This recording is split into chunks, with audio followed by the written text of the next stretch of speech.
News 1 भाग 23 लेखन आणि सादरीकरण मंजिरी कारेकर। कामाबद्दल देवने आधीच वॉर्निंग दिली होती, त्यामुळे वैदेही डायरी पेन घेऊनच आईसाहेबांकडे गेली।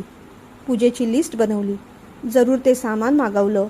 ते आल्यानंतर स्वतः लक्ष घालून ते चेक सुद्धा करून घेतलं। हार, फुलं, फुलांच्या माळा, गजरे किती लागतील, कसे लागतील, सगळ्यांचीच यादी केली। जेवण बाहेरूनच ऑर्डर करायचं होतं। प्रसाद फक्त घरी करायचा होता, तो तिलाच करावा लागणार होता। घरातले साफसफाई, पडदे, अभ्रे बदलण्यापासून नवीन चादरी आणायची सगळीच जबाबदारी आईसाहेबांनी तिच्यावर सोपवली होती। तिची धावपळ देव पाहतच होता। ती जबाबदारी घेते याचं त्याला बरं वाटत होतं, पण तिला मात्र कधी कधी भीती वाटायची। हे सगळं आपल्याला नक्की जमेल ना असं वाटायचं, पण ते न जमवून आता कुणाला सांगणार? देवदादाच्या भीतीमुळे असेल किंवा तिच्या आयुष्यात आलेल्या नवीन आनंदामुळे वेळ कमी पडत असेल म्हणून असेल। आरोही सुद्धा वैदेहीशी फार बोलायला जायचीच नाही।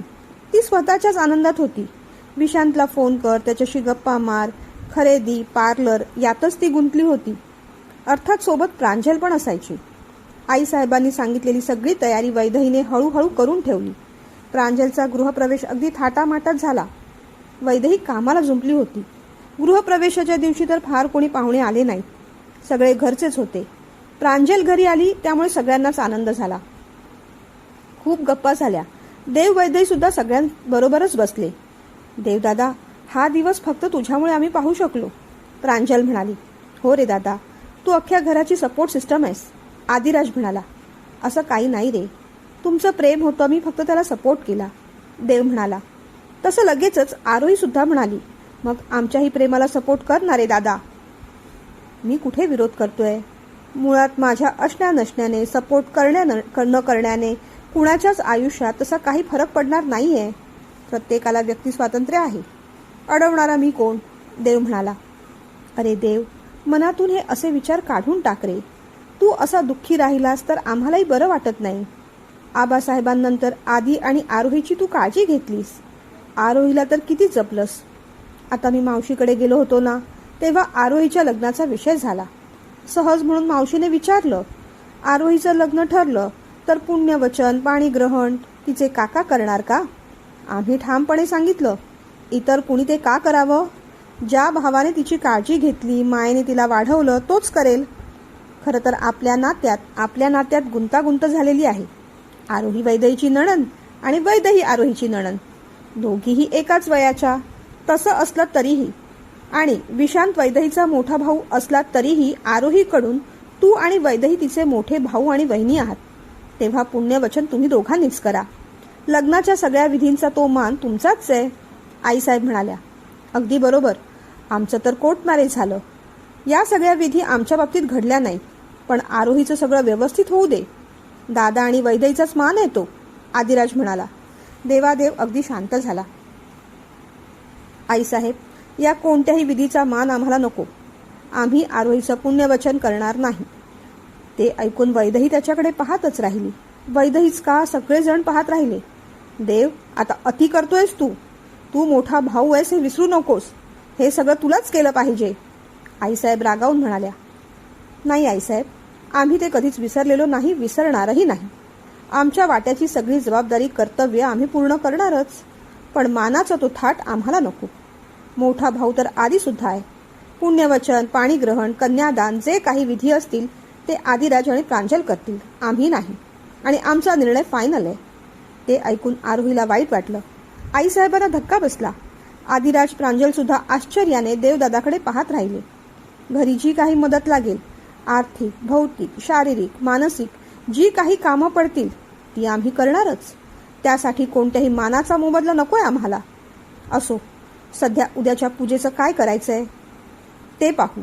मला वाटतं वैदेहीने सगळी तयारी केलेलीच आहे। सकाळी गुरुजी लवकर येतील। विशांत आणि त्याच्या घरातले संध्याकाळी येणार आहेत, मिलिंद तर तसंच म्हणाला आम्हाला। उद्या सकाळी आपल्या सगळ्यांनाच लवकर उठावं लागेल। आम्ही तरी झोपायला निघतो। तू काय करणार आहेस वैदेही? गप्पा मारायला थांबतेस की येते झोपायला? त्याने वैदेहीला विचारलं। थोडी कामं आटपायची होती, ती आटपून येते मी, हळू आवाजात ती म्हणाली। बरं। देव उठून गेला। या देवचं वागणं आम्हाला कळतच नाही, किती काळ हा राग धरून ठेवायचा। उद्या त्या मंडळींसमोर हा असंच वागत राहणार आहे का? वैदेही, तुलाही याच्या वागण्याचा त्रास होत असेल नाही? तू समजावून सांगत नाहीस का त्याला? आईसाहेबांनी विचारलं. मी कुणाला काय सांगणार आईसाहेब? त्यांचं त्यांनी ठरवलंय. त्यांनाही त्रास होतोच आहे की त्या गोष्टीचा. असो, तुम्ही काहीतरी दागिन्यांचं सांगणार होतात मला, ते सांगता का? वैदेहीने विषयच बदलून टाकला. अगं हो ग, ये जरा माझ्या खोलीत ये. आईसाहेब आणि वैदेही मग आईसाहेबांच्या खोलीत गेल्या. त्यांनी त्यांच्या कपाटातले 2 बॉक्स काढले आणि वैदेहीच्या हातावर ठेवले. उद्या खालच्या बाजूला गडबड असेल. पूजा झाली की हा जो बॉक्स आहे त्यात हार आहे, तो आम्हाला प्रांजलला द्यायचा आहे. ओटी भरताना हा हार आपण तिला देऊ. आणि हा जो दुसरा बॉक्स आहे यात सोन्याची चेन आहे, ती आमच्या जावयांसाठी, विशांसाठी. जहागीरदारांचा जावई येतो, त्याचं स्वागत तसंच झालं पाहिजे. वैदेही बोलली काही नाही, फक्त हसली. हे दोन्ही बॉक्स तू तुझ्याकडे नीट ठेवून दे. उद्या संध्याकाळी आम्हाला लागणार आहेत ते. बरं आईसाहेब, येते मी. असं म्हणून सगळ्यांना गुड नाईट करून वैदेही तिच्या रूममध्ये आली. येऊन पाहते तर काय, देव डोकं धरून बसला होता. काय हो, काय झालं? डोकं दुखतंय का? तिने काळजीने विचारलं. ठणकतंय खूप. बाम लावून देऊ का? तिने विचारलं. दे. तिने चटकन बॉक्स ठेवले आणि बाम लावून दिला. गोळी पण देऊ का? नको, झोपतो मी. बरं. अहो, एक विचारायचं होतं हो. तिने विचारलं. बोल. उद्या जाऊ ना मी? तिने विचारलं. कुठे? त्याने उलट विचारलं. ती बिचारी जरा चिंतेतच पडली. पूजा झाली की घरी जा असं म्हणाला होतात ना तुम्ही? अगं हो, म्हटलं होतं खरं, पण खरं सांगू का, माझीच तब्येत जरा बरी नाही. तू नको जाऊस, चालेल ना? तो म्हणाला. ती बिचारी नाराज झाली, बोलली काही नाही. तुझा प्रत्येक हट्ट इथे पूर्ण होईलच असं नाही, आणि तू म्हणशील तसंच होईल असंही नाही. ही देवची वाक्य सारखी सारखी तिला आठवू लागली. वाईट वाटत होतं, पण बोलता येत नव्हतं. काय ग, चालेल ना? त्याने पुन्हा विचारलं. बरं. दिवे मालवू? तिने विचारलं. हो, मालवून टाक, तो म्हणाला. तिने दिवे मालवले आणि तीही झोपली. झोपलीस? त्याने विचारलं. नाही. काय झालं? आवाज रडवेला का वाटतोय? काही नाही. माहेरी जाऊ नको सांगितलं म्हणून राग आला? त्याने विचारलं. नाही, तसं काही नाही. तिचा आवाज आता दाटला होता. त्याने तिला जवळ ओढलं. गंमत केली ग. उद्या तू जायलाच हवीस. जायची तयारी केली आहेस ना? खरंच जाऊ ना? तिने आनंदाने विचारलं. हो ग, मी काय तुला जेलर वाटलो का? नवरा आहे तुझा, तुझी काळजी आहे मला. प्रेम करतो फार तुझ्यावर. थोडीशी गंमत केली.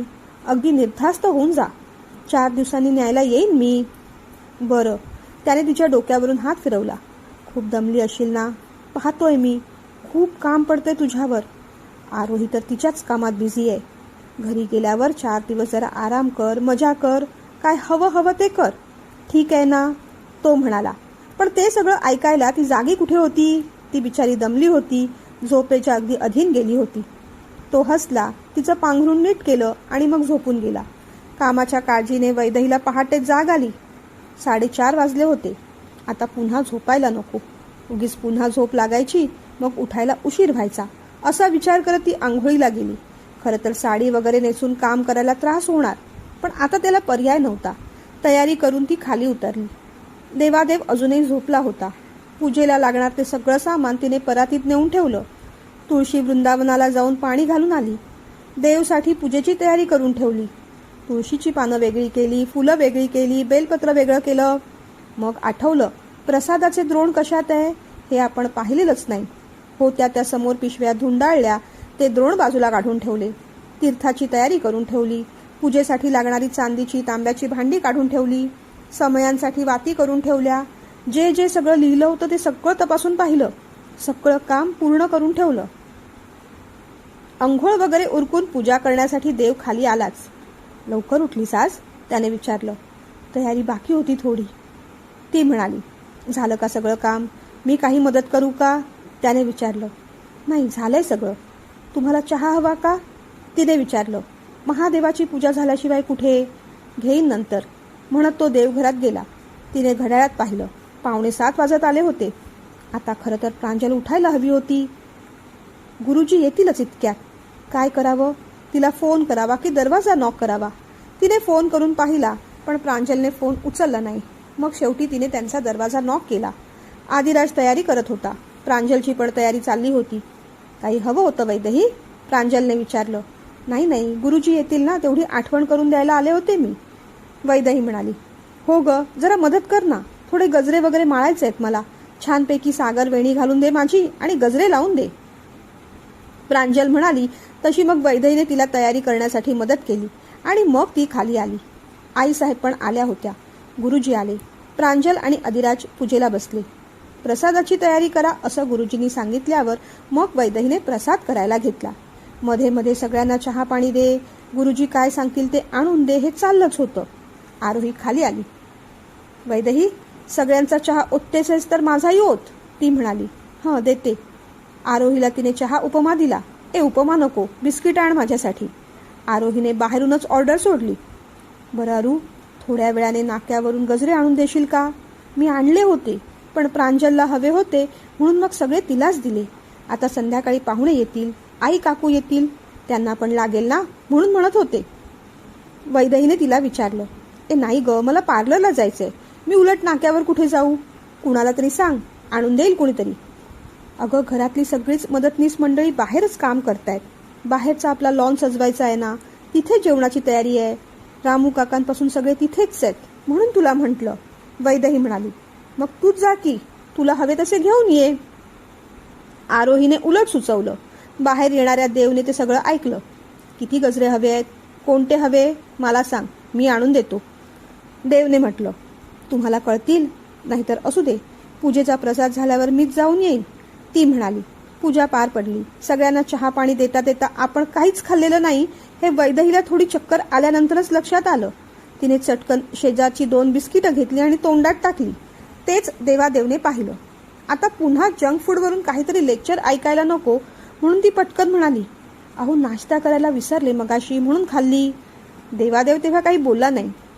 आईसाहेब, तुमचा नाश्ता झाला ना, मग तुम्हाला औषध घ्यायचंय. हं, वैदेहीने आठवण करून दिली. अगदी रोज आठवण करून देतेस. आलेच मी औषध घेऊन, असं म्हणत आईसाहेब आत गेल्या. दुपारी फार कोणी मंडळी नव्हती. सगळे संध्याकाळीच येणार होते. पूजा झाली. गुरुजींना दक्षिणा देऊन झाली. गुरुजी निघाले. सगळी नोकर मंडळी बाहेर लॉनवरच काम करत होती. जेवण वाढण्याची जबाबदारी मग पुन्हा वैदेहीवरच येऊन पडली. आदिराज मदतीला आला, पण तेवढ्यात आईसाहेब म्हणाल्या. आदी, आज तुझा आणि प्रांजलचा दिवस आहे. आज बसा तुम्ही, आम्हीच थोडी मदत करतो आणि आरोही सुद्धा करेल. पण आरोही कुठली मदत करायला? ती फोनला चिकटून होती. लग्न ठरल्यापासून मॅडम अगदी 7व्या स्वर्गातच आहेत, आदिराज म्हणाला. आईसाहेबच उठल्या. मग देवादेव म्हणाला. तुम्ही उगीच दगदग करू नका. संध्याकाळी पाहुणे मंडळी यायची आहेत. तुम्ही आराम करा, आम्ही करतो मदत. शेवटी मग देवादेवने थोडी मदत केली. सगळं आवरेपर्यंत संध्याकाळ झालीच. आराम करायला काही वेळ मिळाला नाही. पण आज वैदेही खूप खुश होती. आई दादा, काका काकू, विशांत दादा, विराज सगळे भेटणार होते. गोष्ट आनंदाची होती. तिच्या दादाचं लग्न ठरलं होतं. त्याच्याशी खूप काही बोलायचं होतं आणि मुख्य म्हणजे आज घरी जायचं होतं. कामाची कोणतीच तक्रार नव्हती आज. आनंदाने ती सगळी कामं करत होती. पुढच्या 4 दिवसांचा आनंद मोठा होता तिच्यासाठी. तिथे गेल्यानंतर आई काकूशी काय काय गप्पा मारायच्या, दादाच्या लग्नाचे काय काय प्लॅन करायचे, त्याला कसं चिडवायचं, विरू बरोबर काय काय मजा करायची, काकाकडे कोणते हट्ट करायचे, सगळ्याचं प्लॅनिंग मनातल्या मनात चालूच होतं. संध्याकाळी तयारी करून ती खाली आली. देवादेवचं तिच्याकडे लक्ष गेलं. अगदी गोड गोड दिसतेस तू फुलपाखरासारखी, तो म्हणाला. तशी ती लाजली. बऱ्याच दिवसांनी असं काहीतरी गोड बोलले हे. आज माहेरची मंडळी येणार म्हणून चेहरा खुललाय राणी सरकारांचा, तो म्हणाला. हो ना, आणि घरी पण जाणार ना, म्हणून आनंद वाटतोय, ती म्हणाली. जा, खूप मजा कर. तुझ्या अकाउंटमध्ये पैसे ट्रान्सफर केले आहेत मी. हवं ते घे. स्वतःसाठी घे, आई काकूसाठी घे, दादा विराजसाठी, सगळ्यांसाठी घे. छान खरेदी कर. कसलीच चिंता करायची नाही इथली. हां, तो म्हणाला. ती त्याच्याकडे पाहतच राहिली. काय झालं? काही बोलायचं होतं का? त्याने विचारलं. थँक्यू म्हणायचं होतं फक्त. थँक्यू? ते कशाला? बायको माझीच आहे, तिच्यासाठीच करतोय मी. तो एवढं म्हणेपर्यंत गाडीचा आवाज झाला. ती मंडळी आली वाटतं. देवादेव असं म्हणताच तीही थोडी पुढे झाली. गाडीतून काका काकू, आई दादा उतरले. विशांत दादा आणि विराज मात्र बाईकवरून आले. सगळ्यांना पाहून तिला आनंद झाला. आधी आईच्या, मग काकूच्या कुशीत शिरली ती. दादांना नमस्कार केला. काकाला भेटली. छान दिसतेस बैदू, काकू म्हणाली. मग ती विशांत दादाकडे गेली. दादा, कॉंग्रॅच्युलेशन्स रे. झालं ना मनासारखं, तिने विचारलं. त्याने तिला जवळ घेतलं. वैदू, खूप काही बोलायचंय ग. बोलताच आलं नाही तेव्हा. तो म्हणाला, काहीच हरकत नाही, आज तुमच्या सोबतच येणार आहे मी आपल्या घरी. खरंच ताई, विराजने पण विचारलं. हो विरू, अगदी खरं. मग आपणही खूप मजा करू हं. तिने विराजला पण जवळ घेतलं. त्या तिघा भावंडांचं प्रेम पाहून देवच्या डोळ्यात टचकन पाणी आलं. तिघांचं किती छान नातं आहे आणि आपलं नातं मात्र विखुरलंय. खिन्नपणे तो हसला. मग तो पुढे झाला. दादांना, वीणाताईंना, काकूंना नमस्कार केला. मिलिंदाला मिठी मारली. विशांत विराजला शेकहँड केला. फार काही बोलला नाही आणि मागे झाला. सगळ्यांनी मग पूजेला नमस्कार करून घेतला. आदिराज प्रांजलला अभिनंदन केलं. त्या दोघांनीही सगळ्यांचा आशीर्वाद घेतला. आजूबाजूची काही नातेवाईक मंडळी येऊन दर्शन करून गेले.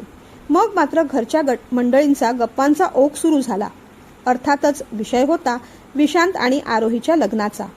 बरं का वहिनीसाहेब, आम्ही सुद्धा खूप विचार केला. मुलांचं सुख यातच असेल तर आपण तरी मोडता पाय का घालायचा. त्यात या नात्याला तुमचीही परवानगी आहे असं कळलं आम्हाला. मग तर चिंताच मिटली आमची. आनंद झाला. तुम्ही म्हणता त्याप्रमाणे लवकरात लवकर लग्न उरकून घ्यायचं म्हटलं तर जवळचा मुहूर्त आणखीन 20-1 दिवसांनी आहे. तो मुहूर्त धरायचं कारण असा की त्यानंतर आरोहीचं कॉलेज सुरू होईल. कॉलेज सुरू झाल्यानंतर सुट्ट्या घेण्यापेक्षा आधीच लग्न उरकलं तर बरं पडेल असं आम्हाला वाटतं. आता तुम्ही तुमची सोय बघून सांगा, दादा म्हणाले. दादासाहेब, आम्हालाही चालेल तसं, पण देव, हॉलची वगैरे अरेंजमेंट होईल का रे, आईसाहेबांनी विचारलं. होईल ना. फन अँड जॉय जे हॉटेल आहे त्यांचं मोठं हॉल, लॉन सगळं आहे. छान सोय होईल तिथे. देव असं म्हणताच आरोहीला आनंद झाला. तिला ते हॉटेल, लॉन आवडतच होतं. घाई फार होईल पण करू मॅनेज. उगीच वेळ काढण्यात अर्थ नाही. आणि कॉलेज सुरू झाल्यानंतर सुट्ट्या घेऊन लग्न करण्यात सुद्धा काहीच पॉइंट नाही. तेव्हा तयारीला लागू. आईसाहेब, दादासाहेब, देवचं लग्न झालं तेव्हा तुम्ही मुलगी दिली. आम्ही तेव्हा वेगळ्या नात्याने समोर होतो. आता आम्ही तुमच्याकडे मुलगी देणार आहोत. तेव्हा भूमिका अगदी बदलल्या आहेत. परस्पर विरोधी झाले आहेत. म्हणूनच विचारतोय आम्ही. आम्हाला जे काही होणार ते आम्ही करणारच, पण त्या व्यतिरिक्त तुमच्याही काही अपेक्षा आहेत का? स्पष्टच विचारतोय. अगदी मन मोकळेपणाने सांगा. आईसाहेब असं म्हणताच दादासाहेबांनी हात जोडले. वहिनीसाहेब, तुमच्या इतके तर आम्ही श्रीमंत नाही, पण देव दयेने सगळं आहे आमच्याकडे. आरोहीला आमच्या इथे काही कमी पडणार नाही. तिनेही तिथे समाधानाने राहावं. मुलं आनंदी असली पाहिजेत. बाकी काय, आमची कोणतीही अपेक्षा नाही, इच्छा तर अजिबात नाही. दादासाहेब असं म्हणताच आईसाहेबांचं सगळं टेन्शन मिटलं. आईसाहेब, आम्ही विशांतला आपलं मागचं अंगण दाखवून येऊ का? आरोहीने असं विचारताच सगळ्यांना एकदम हसू आलं. जा जा, आता तुम्हाला स्वातंत्र्य आहे फिरण्याचं. दोघेही मग उठले. थोडं दूर जाताच विशांतने तिचा हात पकडला. आरू, खूप छान वाटतंय. घरात सगळे तयार झाले. फार विरोध झाला नाही, त्यामुळे जास्त आनंद होतोय. विशांत म्हणाला. मला पण खूप आनंद वाटतोय विशू. आता आपल्याकडे फार वेळ नाही, पण तरीही आपण 1-2दा फिरायला जाऊ. लग्नानंतर तर खूपच मजा करू. आता बाईकवर फिरण्यापासून आपल्याला कुणी अडवणार नाही. हसत हसत ती म्हणाली. देव बोलतायत ना तुझ्याशी? विशांतने काळजीने विचारलं. फार नाही, कामाचं बोलतो. पण आता खरं सांगू का, मलाही त्या गोष्टीचा ओढण्यात पॉइंट वाटत नाही. मी किती वेळा सॉरी म्हणायचं त्याला, थकले मी. मला आता माझं आयुष्य एन्जॉय करायचंय, ती म्हणाली. तरीही त्यांना दुखावून आपल्याला आनंद एन्जॉय करता यायचा नाही. तू पुन्हा त्यांना सॉरी म्हण, मनापासून माफी माग. करतील ते माफ. मोठ्या भावाचा राग फार काळ टिकत नाही, विशांत म्हणाला. तशी ती हसली. आदिराज आणि प्रांजल त्यांच्याही आपल्या आपल्या गप्पा चालूच होत्या. थोडा वेळ गप्पा मारून आरोही आणि विशांत परतले. वहिनीसाहेब, आता हळूहळू आम्ही सुद्धा निघतो. फार उशीर करायला नको, वीणाताई म्हणाल्या. हो हो, मी लगेचच जेवण लावायला सांगते हं. बाहेर लॉनवरच व्यवस्था आहे. मग आईसाहेबांनी देवला जेवणाची व्यवस्था पाहायला सांगितली. पाठोपाठ वैदही सुद्धा उठली. प्रांजल, आदी, विशांत, आरोही सगळ्यांचं फोटो सेशन चालू होतं. विशांतने वैदहीला हाक मारली. वैदू, ये ना तू पण, सेल्फी काढूया. वैदही गेली, पण त्या फ्रेममध्ये देव मिसिंग आहे याचं तिला वाईट वाटलं. आता मी तुमचे फोटो काढते. आजचा दिवस तुमच्या चौघांचा आहे, असं म्हणत तिने भराभर त्यांचे फोटो काढले. तेवढ्यात आईसाहेबांनी तिला हाक मारली. अगं वैदई, तू तिथे काय करतेस? जरा रामू काकांना सांग पाण्याच्या बिस्लेरीच्या बाटल्या बाहेर आणून ठेवायला. हो हो आईसाहेब. तिने चटकन मोबाईल दादाच्या हातात दिला आणि कामासाठी ती आत पळाली. जेवण झालं तसं आईसाहेबांनी वैदहीला जवळ बोलावलं. आता सगळेजण जेवण करून घरात येतील. तू हळदी कुंकू लावून प्रांजलला तो सोन्याचा हार दे आणि देव विशांतला ती चेन देईल. जा पटकन ते बॉक्स खाली घेऊन ये. बरं आईसाहेब, असं म्हणत ती वर गेली. मिलिंदा देवच्या बाजूला येऊन बसले. देव, असा एकटा एकटा का रे राहतोस? घरी बघ, सगळीकडे कसा आनंदी आनंद आहे. तुला वाईट वाटलं कळतंय रे मला. काही गोष्टींनी तू खूप दुखावला गेलायस तेही समजतंय. आरोहीचं तुझ्यावर प्रेम आहे आणि त्याहून पलीकडे तुझं तिच्यावर तुझ्याही पेक्षा जास्त प्रेम आहे. ही गोष्ट सुद्धा विसरू नकोस. राग आता सोडून दे. ज्या गोष्टी मनाला लागल्या आहेत त्या सध्या मनाच्या एका कप्प्यात बंद करून ठेव. इतक्यात त्या काढून टाकता येणं शक्य नाही, कळतंय मला, पण इतकाही वृक्ष वागू नकोस. बहिणीसाहेब म्हणाल्या, पुण्यवचन, कन्यादान, पाणीग्रहण काहीच करायला तयार नाहीस तू. असं नको रे करूस. तो क्षण, ती वेळ आयुष्यात एकदाच येणार आहे. आता राग आहे म्हणून त्या गोष्टी तू टाळशील, पण नंतर मात्र पश्चाताप होईल. फार वाईट वाटेल तुला, तुला सुद्धा आणि आरोहीला सुद्धा. अगदी आयुष्यभर ही गोष्ट मनाला लागून राहील तुमच्या. वहिनी साहेबांनी माझ्यासमोर हात जोडले आणि तुला तयार करायला सांगितलंय. बाबा, आता मी तुझ्यासमोर हात जोडतो. प्लीज सध्या सगळा राग विसरून जा. आरोही बहीण आहे तुझी. आबासाहेबांनंतर तू तिच्या डोक्यावर मायेचं छत्र धरलंयस. ते लगेच असं हिरावून घेऊ नकोस रे. मिलिंदा असं म्हणताच देवने त्यांचे हात सोडावले. त्याच्या डोळ्यात पाणी आलं. ते छत्र तिलाच नकोय मिलिंदा. आम्ही काय करणार त्याला? पुन्हा तेच देव. अरे ती लहान आहे, तिच्या आनंदात आहे सध्या. तुला गोष्टी कळतायत ना. असं नको रे करूस. ऐक ना माझं राजा, लग्नाच्या सगळ्या विधींना तू तयार हो, म्हणजे झालाच पाहिजेस. तसंच सांगतोय मी वहिनी साहेबांना. मिलिंदा म्हणाले. नको रे मिलिंदा, एकदा नाही म्हटलं ना मी. देव पण भडकला. हे बघ देव, तुला मी आता शेवटचं विचारतोय हा, तू माझं ऐकणार आहेस की नाही? त्यानंतर एका शब्दानेही तुला मी काहीही बोलायला येणार नाही. बोल पटकन, तयार आहेस की नाही? हो किंवा नाही, एवढंच उत्तर हवंय आता मला. मिलिंदा भडकले तसा देव शांत झाला. अरे तू चिडू नकोस रे बाबा. बरं आहे तयार मी. देव म्हणाला तसं मिलिंदाने त्याची पाठ थोपटली. वैदही रूममध्ये आली. तिने कपाट उघडलं, ड्रॉवर उघडला. हाताने बॉक्स चाचपडले पण बॉक्स कुठेच नव्हते. तिने पुन्हा एकदा नीट पाहिलं. बॉक्स दिसत नव्हते. बाजूच्या ड्रॉवरमध्ये पाहिलं, वर खाली पाहिलं, सगळं कपाट धुंडाळलं, तरीही बॉक्स मिळालेच नाही. ती खूप घाबरली. तिने कपाटातले सगळे कपडे काढून टाकले, सगळं सामान काढलं, तरीही बॉक्स कुठेच दिसेना. तिचे हातपाय आता लटपटू लागले.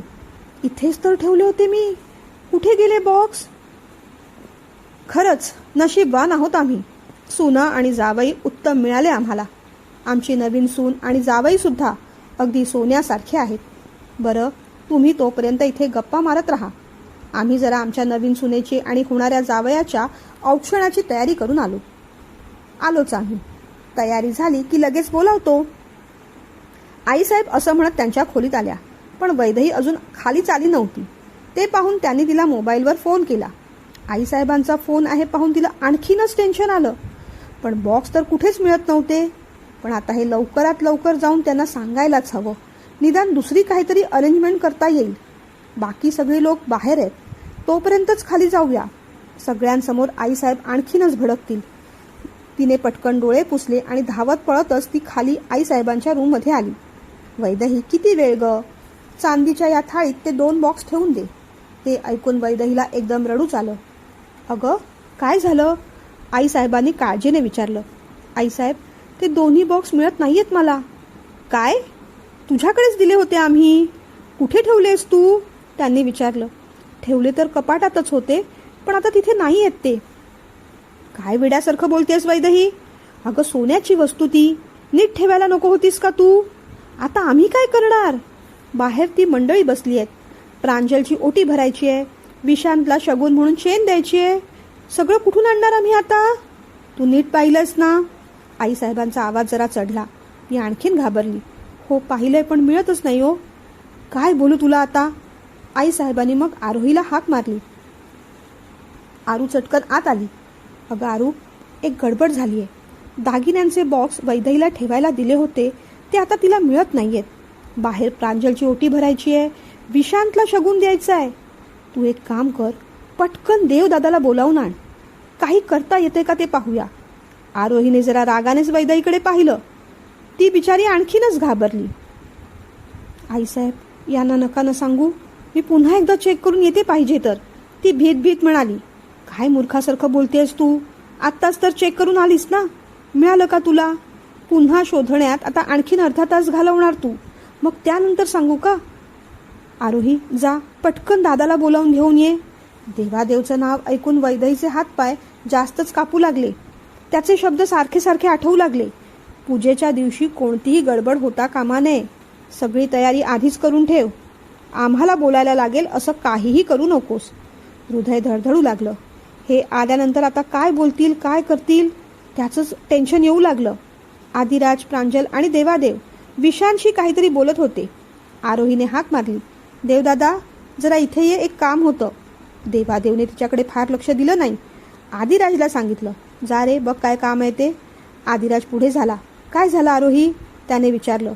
देवदादाला काय प्रॉब्लेम आहे? माझं काही काम नव्हतं, आईसाहेबांचं होतं. जरा बोलव त्याला इकडे. आरोही असं म्हणताच आदिने देवला हाक मारली.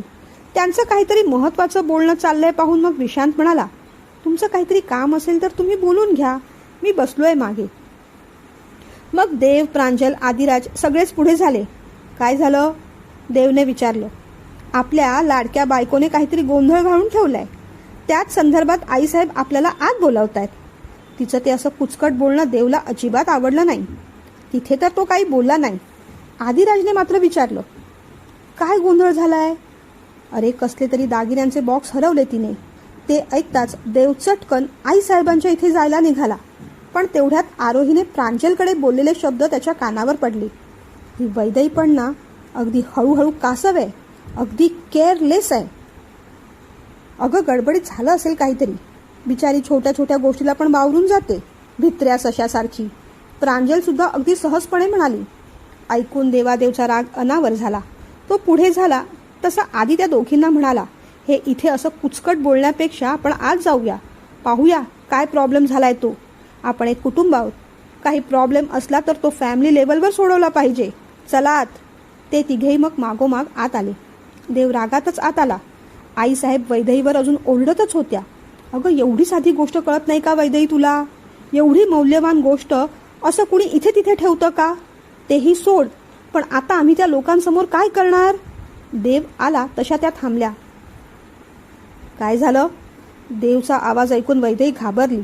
आईसाहेब पुढे काही बोलणार तेवढ्यात आदिराज, प्रांजल आणि आरोही सुद्धा येऊन धडकले. वैदेहीला आता फार वाईट वाटू लागलं. या सगळ्यांसमोर आता आपल्याला ऐकायला लागणार. बाकी सगळ्यांसमोर तरी ठीक होतं, पण प्रांजल तिची धाकटी जाऊ होती. आता तिच्यासमोर पण आपला अपमान होणार, याचंच जास्त वाईट वाटत होतं. काय झालं?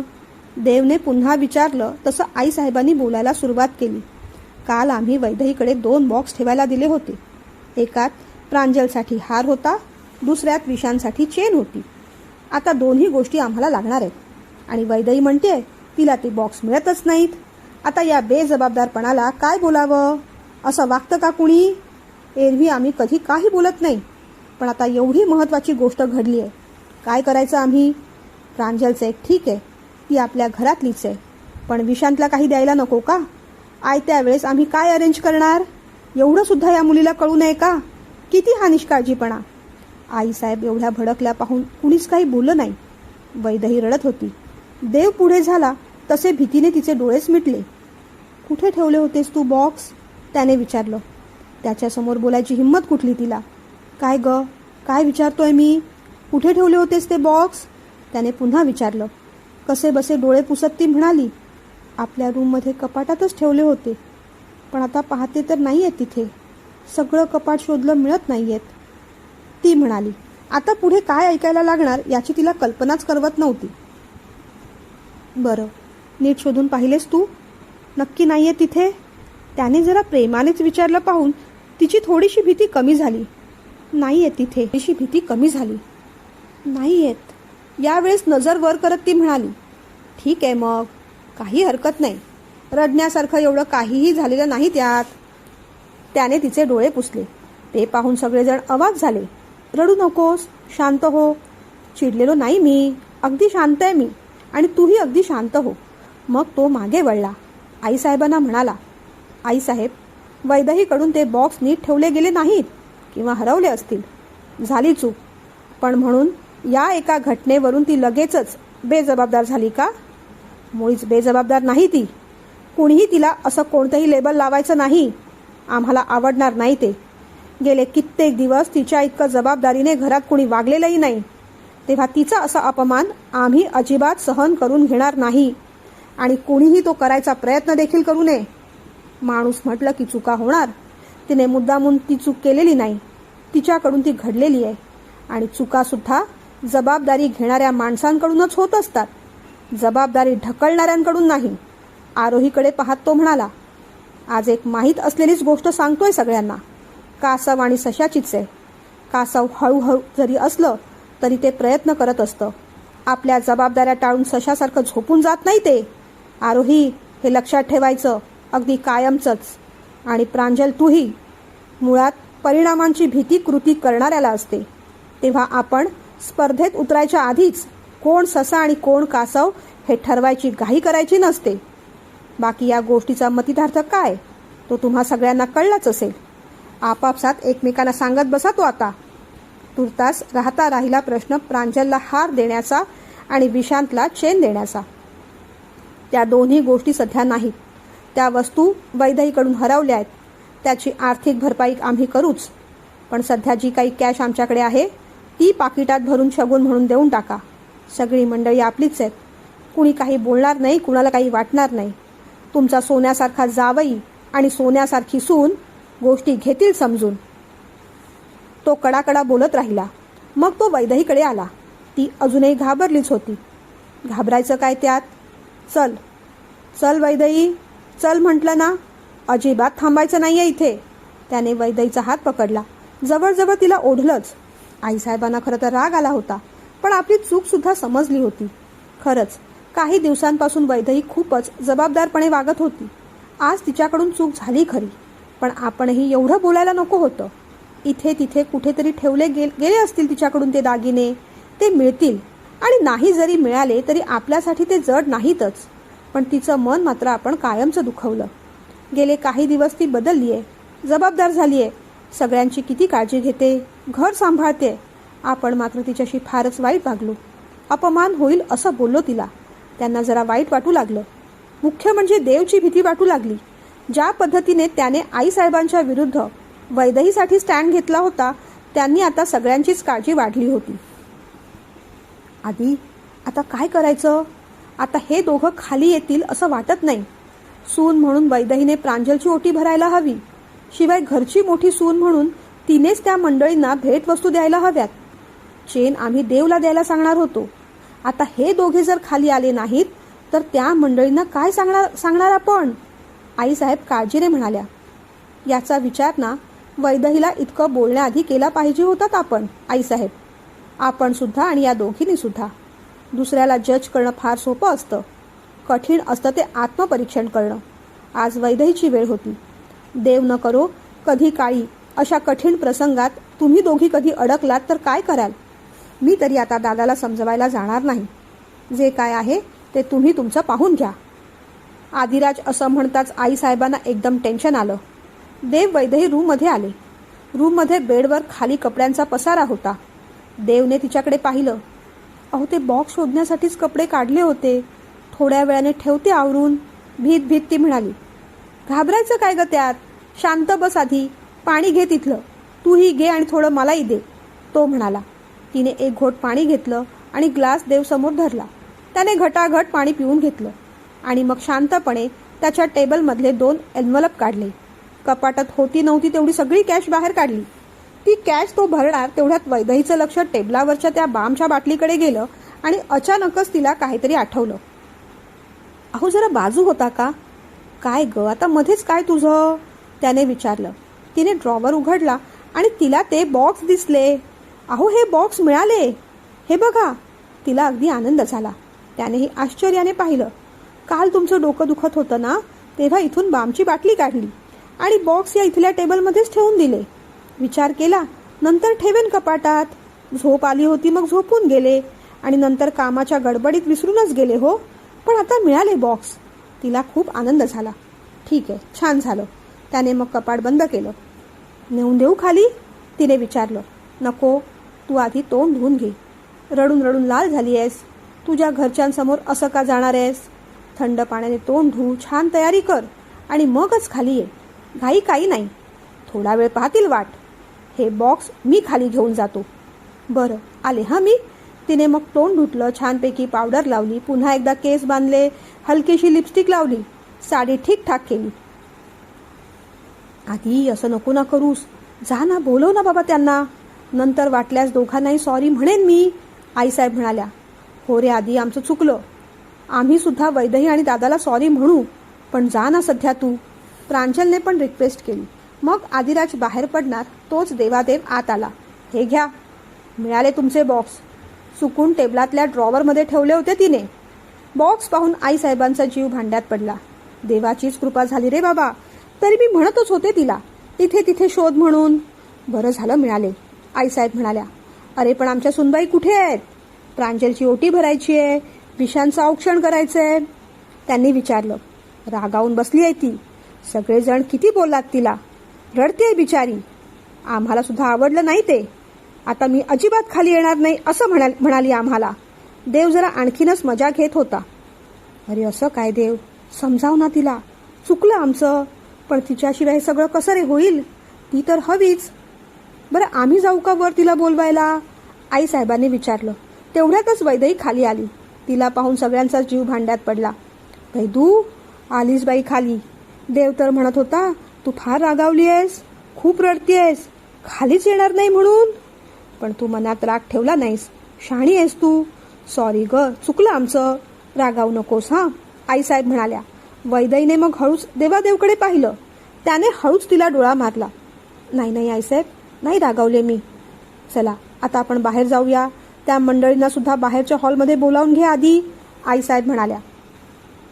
वैदेहीने मग काकूला आईला हळदी कुंकू लावून भेटवस्तू दिल्या. प्रांजलची ओटी भरली, तिला दागिना दिला. विशांतला ओवाळून घेतलं. तेवढ्यात आईसाहेब म्हणाल्या. देव, शगुन म्हणून तो बॉक्स विशांतला दे.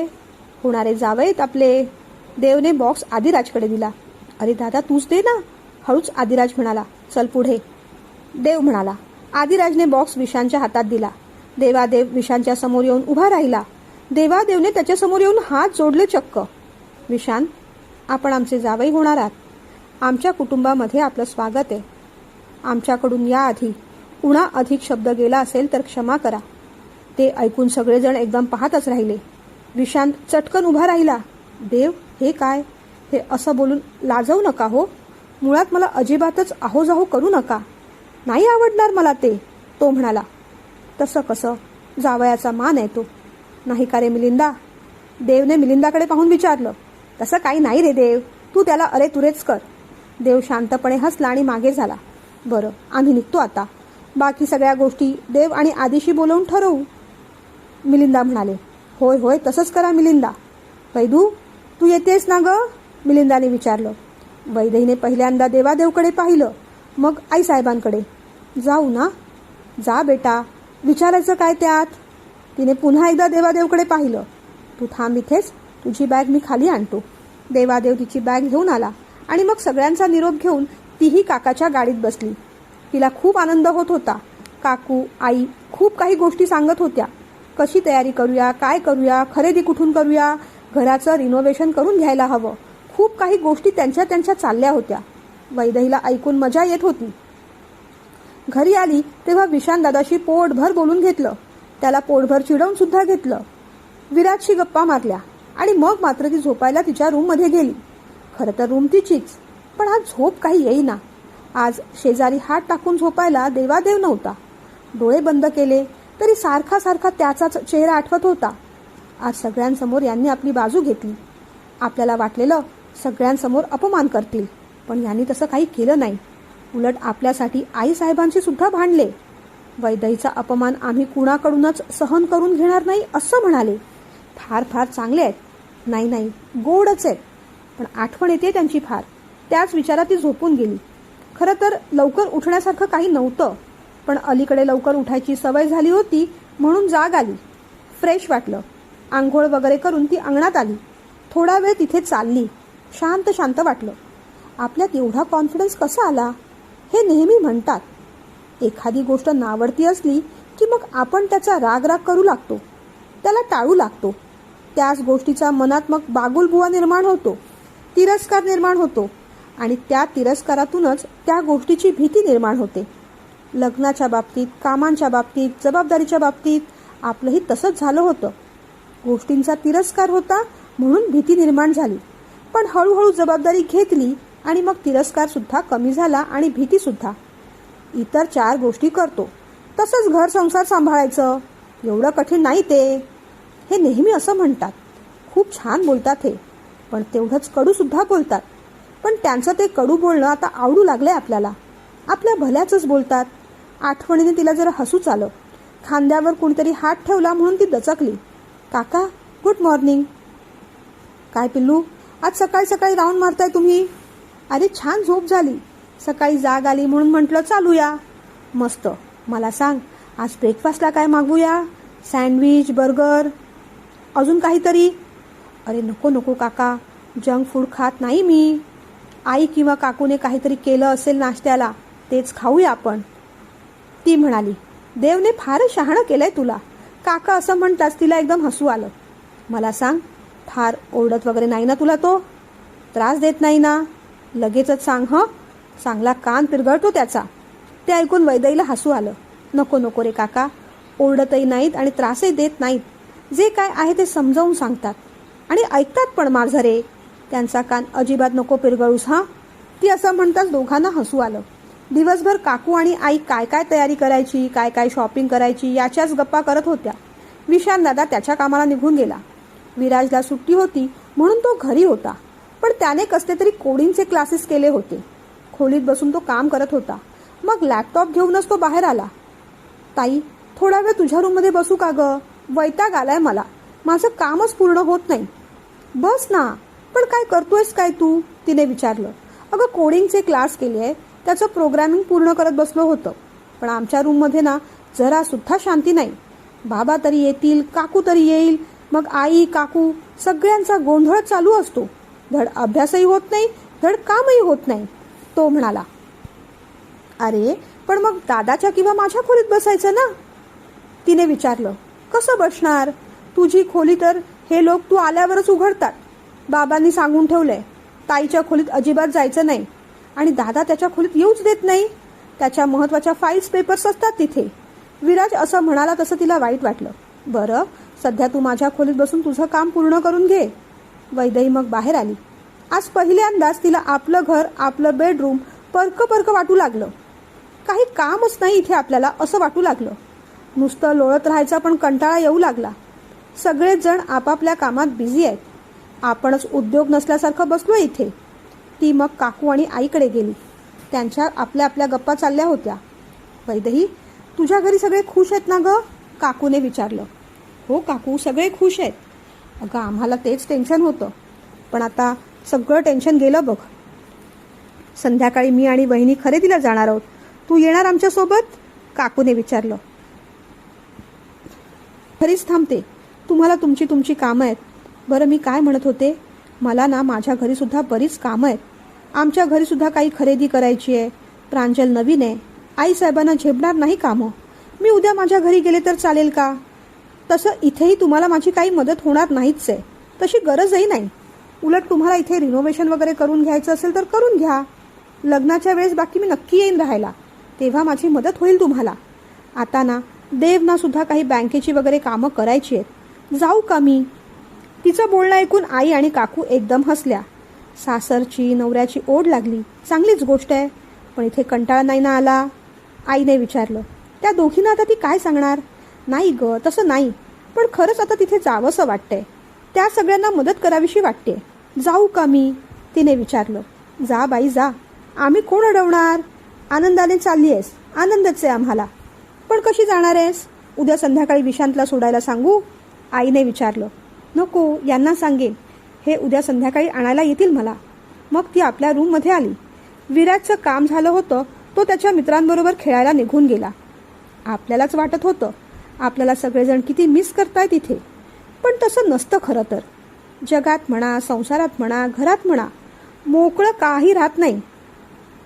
कोणी ना कोणी ती जागा भरून टाकतंच. आपल्या नसण्याची सुद्धा सवय होते, कारण प्रत्येक जण आपल्याला हवा तो ऑप्शन शोधतच असतो. विराजने क्लास केले. तो त्याच्या मित्रांबरोबर निघून गेला. दादा आता आरोहीसोबत बिझी आहे. काकू आई त्यांच्या शॉपिंगमध्ये, मिलिंद काका दादा त्यांच्या कामामध्ये. आपण सुद्धा इथे फार थांबता कामा नये आता, म्हणजे मनच लागत नाहीये. ती शांतपणे थोडा वेळ बेडवर बसली. सगळे पूर्वीचे दिवस आठवले. सहदेवची आठवण झाली. पण आता तर ती त्याला घरी ठेवून आली होती. मनातलं सुखदुःख वाटायला देवादेव मिळाला. सहदेवची काय गरज आता. ती हसली. मग तिने आपलं कपाट उघडलं. एका मोठ्या बॅगमध्ये जे नको होते ते कपडे भरून ठेवले, जे हवे होते ते दुसऱ्या बॅगमध्ये भरून ठेवले. जी काही पुस्तकं नको होती ती रद्दीला देऊन टाकली. टेडी बेअर, बेडशीट्स सगळंच एका बॅगमध्ये भरून ठेवलं. हळूहळू करत सगळं सामान काढून आपलं बेडरूम रिकामं केलं. सगळं मोकळं मोकळं वाटू लागलं तिला. रात्री जेवण जेवताना सगळ्यांबरोबर गप्पा झाल्या. दादांबरोबर बसली. दादांनी विचारलं तिला, बेटा तू आनंदात आहेस ना. हो दादा, आनंदात आहे मी. ऐकून दादासाहेबांना बरं वाटलं. जेवण झाल्यानंतर मात्र शतपावली करायला ती काकाबरोबर बाहेर गेली. काका रे, घरी जावंसं वाटतंय मला. घरी आईसाहेब एकटे आहेत. त्यांना औषधाची आठवण करून द्यावी लागते. प्रांजल नवीन आहे. आरोहीला पण माझी मदत हवीच असणार. मी जाते रे. ते ऐकून मिलिंद काका फक्त हसला. रोपट्याची रुजवण छान झाली म्हणायची, असं म्हणत त्यांच्या डोळ्यात टचकन पाणी आलं. काय झालं काका, डोळ्यात का पाणी आलं. तिने विचारलं. काही नाही ग फुलपाखरू. सुरवंटाचं फुलपाखरू झालेलं पाहताना सगळ्यात जास्त आनंद तुलाच होईल, असं देव म्हणाला होता. ते काही खोटं नाही. त्या आनंदाचेच अश्रू आहेत हे. उद्या सोडून येईन हा तुला मी. मिलिंदा म्हणाले. नको काका, हे येणार आहेत न्यायला. यांना सांगितलंय. काकाने तिच्या डोक्यावर हात ठेवला. खरंच खूपच शहाणी झालीस ग तू. रात्री तिने देवादेवला फोन केला. काय ग, काय झालं. भूताचा पिक्चर बघून भीती वाटली ना. त्याने विचारलं. नाही हो, तसं काहीही झालेलं नाही. आठवण येते तुमची. उद्या न्यायला या. ऐकून देवादेवच्या भुवया उंचावल्या.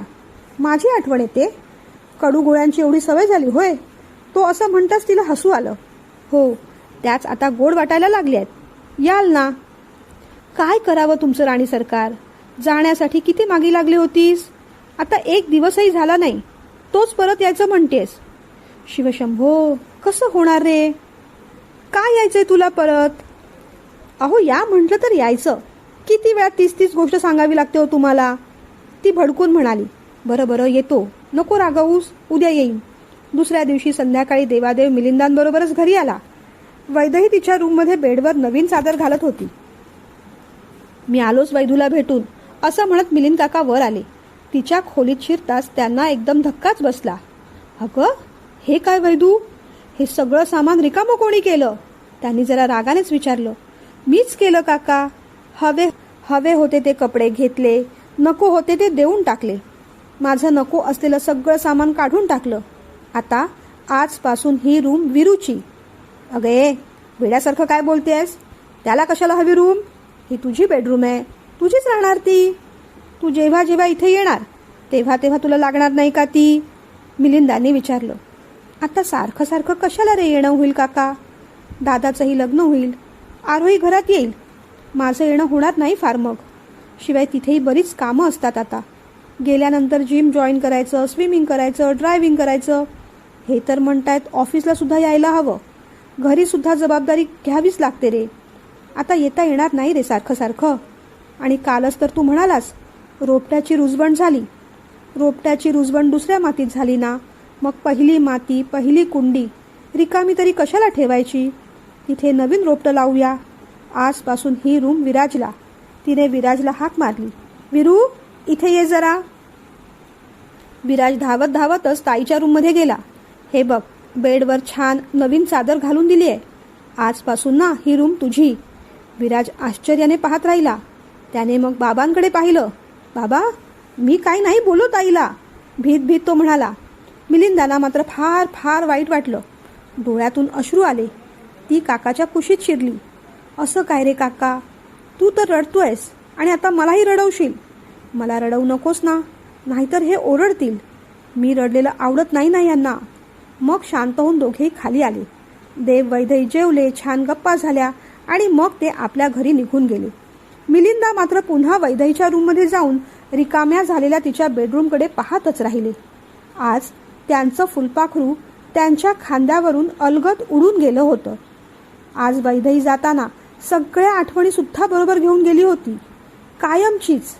आणि रोपटं नसलेल्या मातीच्या कुंडीसारखं त्यांचं मन सुद्धा अगदी रिक्त रिक्त आणि रिकामं झालं होतं.